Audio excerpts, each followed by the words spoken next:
Weight loss recipe தான். ரொம்ப அதிகப்படியான புரோட்டீன், ஃபைபர் ரிச்சான ஒரு இட்லி தான் பார்க்க போகிறோம். அதுக்கு சூப்பரான ஒரு சைட் டிஷ்ஷும் பார்த்துடலாம். இது போல் அரிசி சேர்த்தாம வெயிட் லாஸ் ரெசிபீஸ்க்கு நம்ம சேனலை சப்ஸ்கிரைப் பண்ணிக்கோங்க. பவுலில் 1 டம்ளர் கருப்பு சுண்டல் எடுத்திருக்கேன். அதே டம்ளரில் 1 டம்ளர் பாசிப்பருப்பு எடுத்திருக்கேன். இப்போ இது ரெண்டத்தையுமே நல்லா வாஷ் பண்ணிடணும். 2லேருந்து 3 தடவை. சுண்டல் பாசிப்பருப்பு சேர்ந்து சாப்பிடும்போது ஸ்டொமக் ரொம்ப ஃபில்லிங்காக இருக்கும். ரொம்ப நேரம் பசி எடுக்காமல் இருக்கும். இது வெயிட் லாஸுக்கு ரொம்பவே ஹெல்ப்ஃபுல்லாக இருக்கும். நான் ஒரு 8 மணி நேரம் கருப்பு சுண்டலும் பாசிப்பருப்பும் ஊற வச்சுருக்கேன். அதாவது நைட்டு ஊற வச்சுருக்கேன். இப்போ காலையில் பார்த்தோம்னா சுண்டலும் பாசிப்பருப்பும் நல்லா ஊறி வந்திருக்கு. இப்போ இதை தண்ணியிலேருந்து வடித்து எடுத்து மிக்ஸி ஜாருக்கு ட்ரான்ஸ்ஃபர் பண்ணிடலாம். இதில் கொஞ்சமாக தண்ணி சேர்த்தி நல்லா நைஸாக அரைச்சிட்டு வந்துடணும். கருப்பு சுண்டல் நல்லா ஊறி இருக்கிறதுனால நல்லா க்ரீமியாக அரைப்பட்டு வரும். இதை வேறொரு பவுலுக்கு மாற்றி எடுத்து வச்சுட்டு தேவையான அளவுக்கு உப்பு சேர்த்தி நல்லா கலந்து வச்சிடலாம். இந்த ஸ்டேஜ்லேயே தண்ணி ஊற்றி கலக்க வேண்டாம். கடாயில் 1 டேபிள் ஸ்பூன் நான் தேங்காய் எண்ணெய் ஊற்றிக்கிறேன். எண்ணெய் சூடான உடனே 1/4 டீஸ்பூன் கடுகு, 1/4 டீஸ்பூன் ஜீரகம், 1/4 டீஸ்பூன் உளுத்தம்பருப்பு, இது 3மே லைட்டாக பொன்னிறமாகிற அளவுக்கு கலந்து விட்டுட்டு நார்மல் சைஸ் பச்சை மிளகாவை சின்ன சின்னதாக கட் பண்ணி இதையுமே மிதமான சூட்டில் நல்லா வறுத்தது போல் எடுத்துட்டு கொஞ்சமாக கருவேப்பிலையும் போட்டு வறுத்தெடுத்துக்கலாம். இது போல் ஒவ்வொரு இன்க்ரீடியண்ட்டாக போட்டு ஒரு 50% வறுக்கிற அளவுக்கு கலந்துட்டுக்கணும்.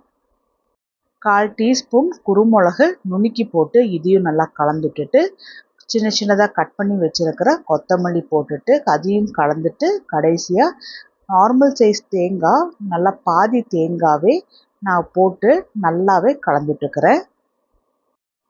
இதில் 1/4 டீஸ்பூன் மஞ்சள் போட்டு மிதமான சூட்லேயே நல்லா கலந்துடணும். லைட்டாக ப்ரௌன் கலர் வந்து கொஞ்சமாக உதிரி வந்தாவே போதும். அந்த கன்சிஸ்டன்சி வரைக்கும் வறுப்பட்டு எடுத்துக்கணும். இந்த இன்க்ரீடியன்ஸ் எல்லாமே சூடாகவே மாவில் போட்டு நல்லா கலந்துட்டுக்கணும். இதெல்லாம் சேர்த்தும் போது எப்போவும் ஒரே மாதிரியாக இட்லி செஞ்சு சாப்பிடாம கொஞ்சம் வித்தியாசமாக செஞ்சு சாப்பிட்றது போல் இருக்கும். இப்போது தேவையான அளவுக்கு தண்ணி சேர்த்தி மாவோட கன்சிஸ்டன்சியை அட்ஜஸ்ட் பண்ணிக்கலாம். ரொம்ப தண்ணி சேர்த்தக்கூடாது. கொஞ்சம் கெட்டியாக இருந்தால் தான் இட்லி நல்லா வெந்து வரும். அதே கடாயில் 1 டேபிள் ஸ்பூன் அளவுக்கு தேங்காய் எண்ணெய் ஊற்றிட்டு எண்ணெய் சூடான உடனே 20 பல் பூண்டு, 2 வரமிளகா, 3 பச்சை மிளகா மிதமான சூட்டில் இதை நல்லா வறுத்து எடுக்கணும். பூண்டு ஒரு 50% வதங்கின உடனே ஒரு கை நிறைச்ச வேர்க்கடலையும் போட்டு நல்லா கலந்துட்டுக்கணும். பூண்டோட பச்சை வாசனை போயிட்டு லைட்டாக ப்ரௌன் கலரில் மாறி வரணும். வேர்க்கடலையும் நல்லா முறுமுறுப்பாகணும். அது வரைக்கும் நல்லா கலந்துட்டுட்டு இதை வேறொரு பிளேட்டில் மாற்றி எடுத்து வச்சிடலாம். கடாயில் இருந்த எண்ணெயை அப்படியே விட்டுடலாம். அதில் ஒரு நார்மல் சைஸ் வெங்காயத்தை நீட்டமாக கட் பண்ணி போட்டு வெங்காயத்தை நல்லா வதக்கிக்கணும். வெங்காயம் லைட்டாக பிங்க் கலர் ஆனால் மட்டும் போதும். இதில் 2 நார்மல் சைஸ் தக்காளியை நீட்டமாக கட் பண்ணி போட்டுட்டு இதையும் வெங்காயத்தோட சேர்த்தி நல்லா வதக்கி எடுத்துக்கணும். தக்காளி தோல்லாம் கொஞ்சம் ஹார்டாக இருக்கிறது போல தான் இருக்கும். அதனால் அப்பப்போ கலந்துட்டு நல்லா வதக்கி எடுத்துட்டு வெங்காய தக்காளி ஒரு 50% வதங்கின உடனே ஒரு நார்மல் சைஸ் பீர்க்கங்காவை நான் தக்காளி வெங்காயத்தோட சேர்த்தி நல்லா கலந்துட்டுக்க போகிறேன். இந்த ஸ்டேஜில் மீடியம் டு ஹை ஃப்ளேமில் வச்சுட்டு தேவையான அளவுக்கு கல்லுப்பு, 1/4 டீஸ்பூன் மஞ்சள், 1/4 டீஸ்பூன் பெருங்காயத்தூள் போட்டு நல்லா கலந்துட்டுக்கலாம். வெங்காய தக்காளிலாம் ரொம்ப வதங்க விடணுங்கிற அவசியம் இல்லை பீர்க்கங்காய் போடும்போது. ஏன்னா பீர்க்கங்காய் கூடவே வேக வைக்க போகிறோம் இல்லையா. இப்போ பீர்க்கங்காய் வேகிறதுக்கு நிறைய தண்ணி சேர்த்த வேண்டாம். கொஞ்சமாக தண்ணி தெளித்து விட்டுட்டு மீடியம் டு ஹை ஃப்ளேமில் வச்சு மூடி வச்சிடலாம். அப்பப்போ கலந்து விட்டால் போதும்.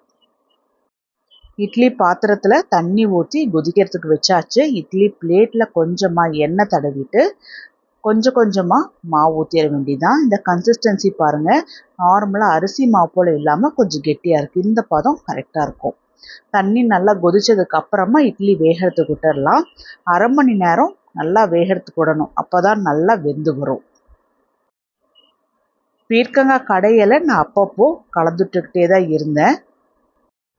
வெங்காயம், தக்காளி, பீர்க்கங்காய் இது 3மே நல்லா வெந்து வந்திருக்கு.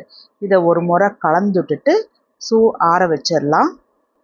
வறுத்து வச்சுருந்த வேர்க்கடலையெல்லாம் மிக்ஸி ஜாரில் போட்டு கொரகொரப்பாக அரைச்சி எடுத்துட்டு வெங்காயம், தக்காளி, பீர்க்கங்காயும் போட்டு கடையிறது போல் அரைச்சி எடுக்கணும். அதாவது பல்ஸ் மோடில் ஒரு 2-3 தடவை சுற்றி எடுத்தால் போதும். கடாயில் 1/4 டீஸ்பூன் எண்ணெய் ஊற்றிட்டு எண்ணெய் சூடான உடனே 1/4 டீஸ்பூன் கடுகு, 1/4 டீஸ்பூன் ஜீரகம், 1/4 டீஸ்பூன் உளுத்தம் பருப்பு, கொஞ்சமாக கருவேப்பிலை, இது 3மே நல்லா வறுபட்ட உடனே கடைஞ்சி வச்சுருந்த பீர்க்கங்காய் கடையில் போட்டுடலாம். மிக்ஸி ஜாரில் 1 டம்ளர் அளவுக்கு தண்ணி சேர்த்து நல்லா கலந்து விட்டுட்டு பீர்க்கங்காய் கடையில் ஊற்றி நல்லா கலந்துட்டுக்கலாம். இந்த கன்சிஸ்டன்சி உங்களுக்கு எப்படி தேவையோ அதுக்கேற்ற மாதிரி தண்ணி சேர்த்து அட்ஜஸ்ட் பண்ணிக்கலாம். வேர்க்கடலை போட்டிருக்கறனால நல்லாவே கெட்டித்தன்மை கொடுக்கும். ரொம்ப டேஸ்டியாகவும் ஹெல்த்தியான பீர்க்கங்காய் கடையில் ரெடி ஆயிடுச்சு.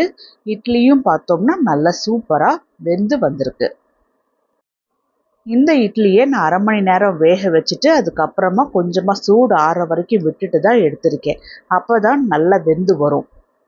இந்த இட்லி 1 இல்லை 2 சாப்பிட்டாவே நல்ல ஸ்டொமக் ஃபீலிங்காக இருக்கும். ட்ரை பண்ணி பாருங்கள்.